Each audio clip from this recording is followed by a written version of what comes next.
Don't do things because you feel you should do it.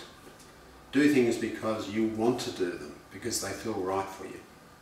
I think part of the problem is that when you're a kid you spend all this time doing things that your parents are telling you that you should do.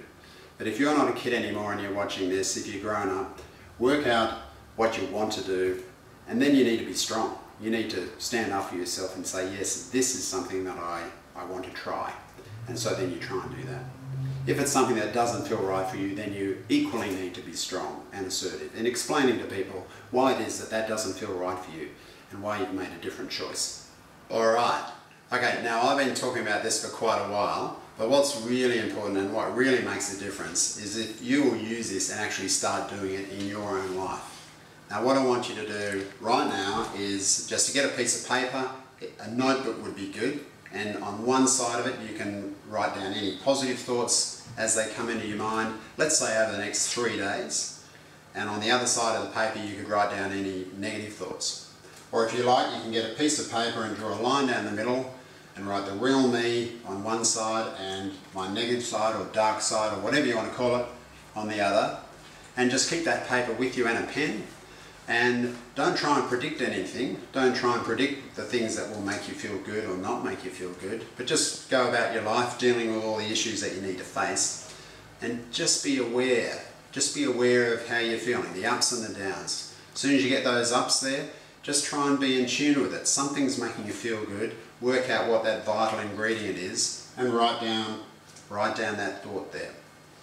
If you get the negative thoughts, it's almost like a voice, something like a voice speaking to you, like a voice in the back of your head saying something, just those sentences. Write down the exact words of what they are. Don't try and analyse them. Don't try and figure out necessarily where they come from right now. You can do that later on. Just write them down. Try and get in the habit of just separating out the pluses from the minuses. That's just the start of it. You can do that for 3 days.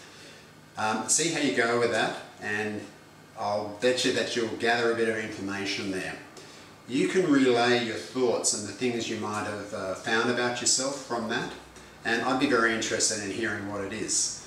So I've got my email address down below. You can actually send me some comments and thoughts about it, or any thoughts that you've had about these previous videos that we've done. Okay, now over the next 3 days I want you to commit to something. I know people don't like being asked to do things, but anyway, I want you to monitor your thoughts for the next 3 days. That's all. Monitor them, and then I just want you to write down the positive thoughts when you get the little burst of positive emotion that you feel from within, and I also want you to write down the negative thoughts. Then, after 3 days, I want you to email them to me. So I'll get them, and I'll do my best to give you some feedback. But the most important thing is that just by you doing that, you will have made a start on clearing up the mixed bag, isolating your strengths, getting in touch with yourself, the person that you really are, so that you can have the sort of life that you really want. Okay, so in this video, I've given you an evaluation chart that you can use to make better sense of your past and your present and your future. Now for me, when I'm doing counselling with people, I usually use this chart all the time. I have two lists that I have going with patients. First one is a problem list, so they actually come in with some issues and problems that are on their mind, and I'll encourage the patient to get all these problems down in order, and we'll systematically work them through, and as the weeks go by, that's largely what we're working on.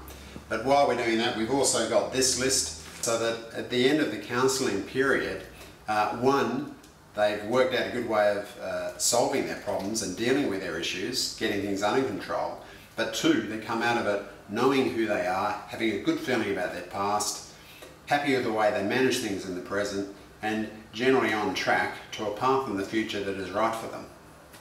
There is more work to be done. These problems still need to be solved, and I'll show you some other important factors that you need to do to try and eliminate these and rub some of them out. So that's just going to leave you fully with the positive centered self there, all right?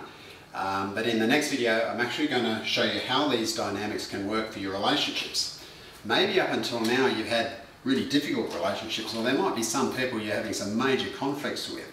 If you have two people who see themselves as mixed bags, trying to get something going together, their pluses and minuses will fire off each other. There can be all sorts of fireworks, it can be a lot of aggression, a lot of anger, Or sometimes it's a coldness, it's a cold difficulty, really poor communication, or very unpleasant. If we can turn your relationships around so that not only do you feel good about yourself as a person, but you can learn to interact with the positive side of other people, then you can have really good relationships, even with people that others find very hard to get on with. Okay, so good luck over the next few days, and remember to write down that information on that sheet and email it to me, and we'll look forward to seeing you with the next video.